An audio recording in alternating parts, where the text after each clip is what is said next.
નમસ્કાર, TV30ના ડિજિટલ પ્લેટફોર્મમાં આપનું સ્વાગત છે. આપ જોઈ રહ્યા છો ટોપ ન્યૂઝ.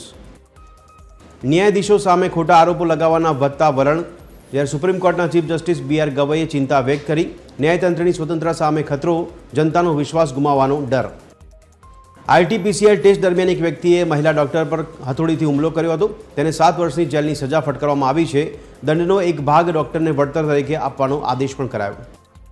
તેલંગાણામાં પ્રખ્યાત કવિ એન્ડેશ્રીનું નિધન થયું છે. રાજ્ય સન્માન સાથે અંતિમ સંસ્કાર કરવામાં આવનાર છે. તેમના અવસાનથી રાજ્યમાં શોકની લહેર ફેલાઈ ગઈ.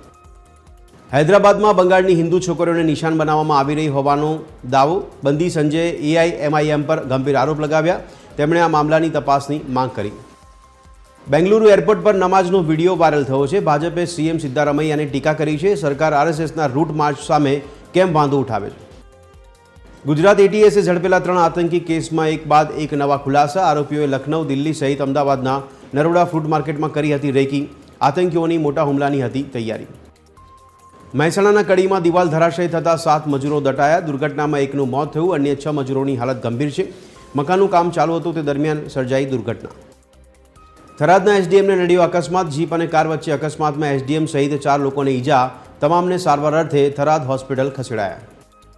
તો રાજકોટમાં બાઇક ચાલક યુવકને અડફેટે લેનાર BMW કાર ચાલકની અટકાયત. BMWની અડફેટે મારવાડી યુનિવર્સિટીના વિદ્યાર્થીનીનું મોત થયું હતું. કાર ઓવર સ્પીડમાં હતી. તો પવનની દિશા બદલાતા રાજ્યમાં બેવડી ઋતુનો થશે અનુભવ. સવારે ઠંડીને બપોરે ગરમીનો થશે અહેસાસ. રાત્રે લઘુત્તમ તાપમાન રહેશે 15 થી 16 ડિગ્રી.